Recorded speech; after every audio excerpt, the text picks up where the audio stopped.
Okay, നമ്മളിന്ന് chapter 10 area of parallelogram and triangle ആ ചാപ്റ്ററാണ് നമ്മൾ പഠിക്കുന്നത്. നമുക്ക് അതിന് ജസ്റ്റ് അതിൻ്റെ കോൺസെപ്റ്റ്സ് മാത്രം പഠിച്ചു വെച്ചാൽ മതി, പ്രോബ്ലംസ് ഒന്നും ചെയ്യിപ്പിക്കുന്നില്ല.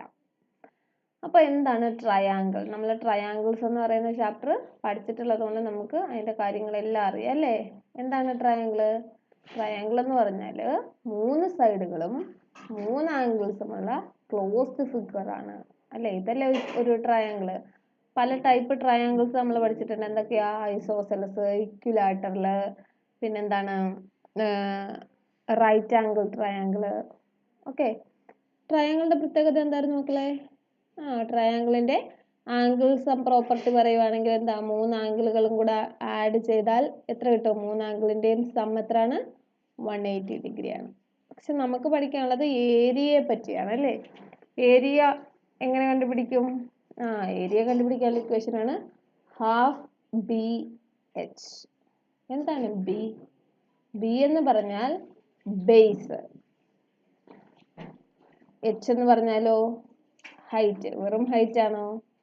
അല്ല, ബേസിൽ നിന്നും ഓപ്പോസിറ്റ് വെർട്ടെക്സിലേക്കുള്ള ഹൈറ്റ്. എക്സാമ്പിൾ ഇതേ ഈ ട്രയാങ്കിളിന് ഞാൻ പേര് കൊടുക്കുക ABC. ഇവിടുത്തെ ബേസ് ആരാ? AB ആണോ? വേണമെങ്കിൽ AB ബേസ് ആയിട്ട് എടുക്കാം, അല്ലെങ്കിൽ BC ബേസ് ആയിട്ട് എടുക്കാം, അതും അല്ലെങ്കിൽ AC ബേസ് ആയിട്ട് എടുക്കാം. ഇഷ്ടമുള്ളത് എടുക്കാം. ഈ 3 എണ്ണത്തിൽ ഏതോ ഒന്നാണ് ബേസ്. ഓക്കെ, അപ്പോൾ ഞാനിപ്പോൾ തൽക്കാലം എടുക്കുക ABനെ ഞാൻ ബേസ് ആയിട്ട് എടുത്താൽ, AB ആണ് എൻ്റെ ബേസ് എന്ന് ഞാൻ എടുത്താൽ ഹൈറ്റ് ഏതാണ്?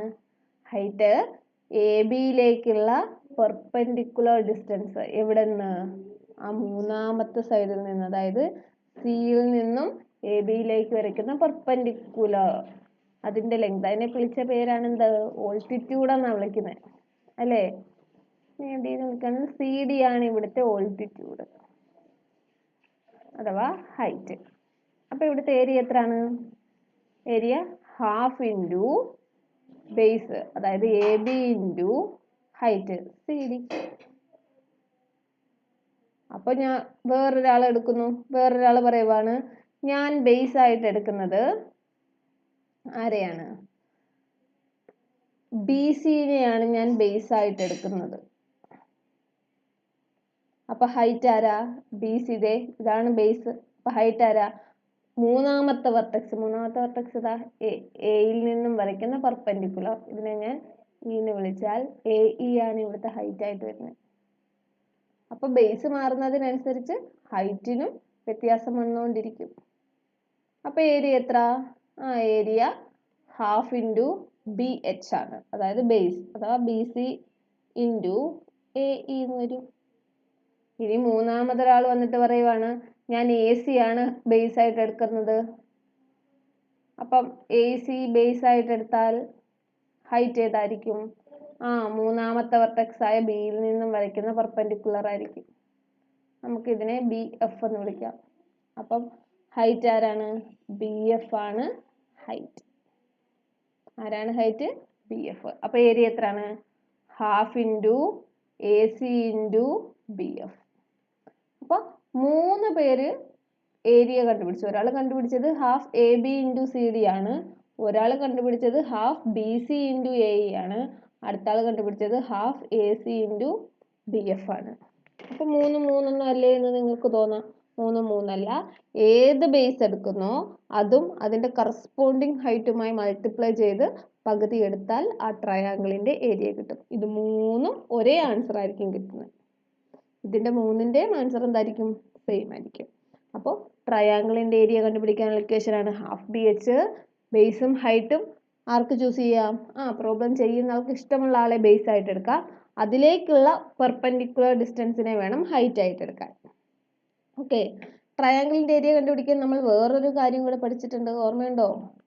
ട്രയാങ്കിളിൻ്റെ ഏരിയ കണ്ടുപിടിക്കാൻ നമ്മൾ ഹെറോൺസ് ഫോർമുല പഠിച്ചിട്ടുണ്ട് അല്ലേ. എന്താണ്?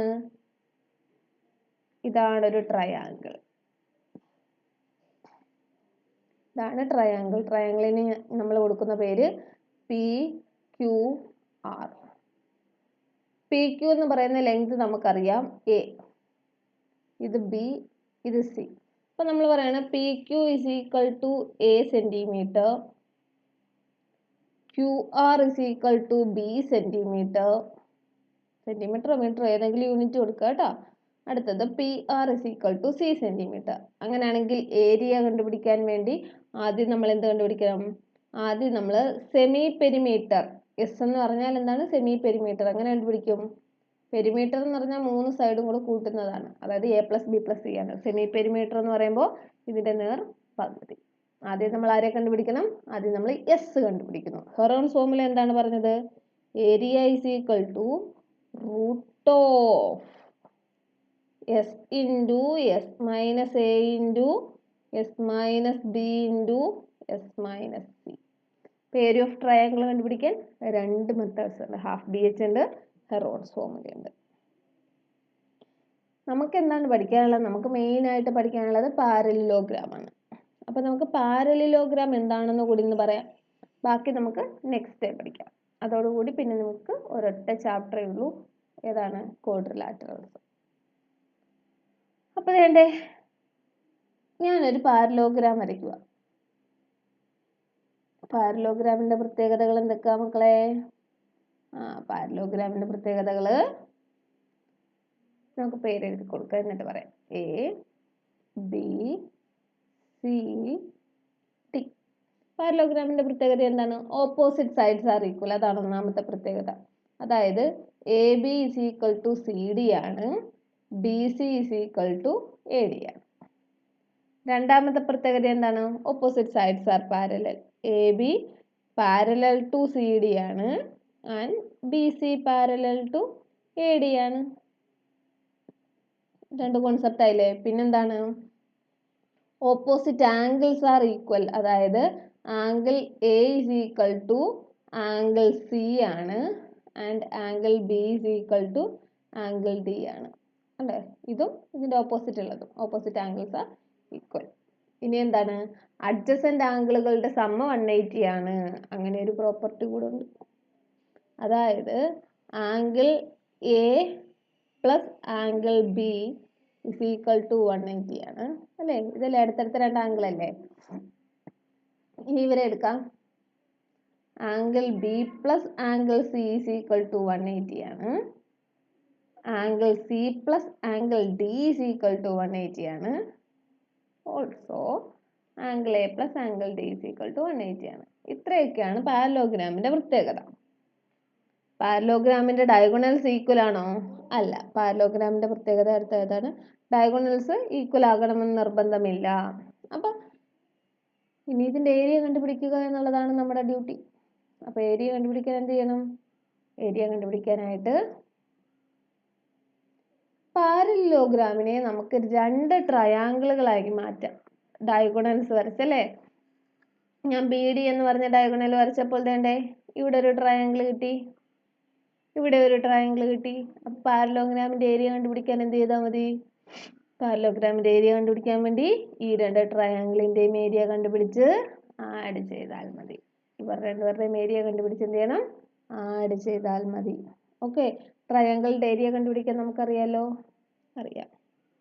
അപ്പോൾ ഇതിന്റെ ഏരിയ കണ്ടുപിടിക്കാൻ, ഒരു പാരലോഗ്രാമിന്റെ ഏരിയ കണ്ടുപിടിക്കാൻ ട്രയാങ്കിളിന്റെ ഏരിയ കണ്ടുപിടിച്ച് ആഡ് ചെയ്താൽ മതി. ഓക്കെ. ബാക്കി നമുക്ക് നെക്സ്റ്റ് ക്ലാസ്സിൽ എടുക്കാം. Thank you.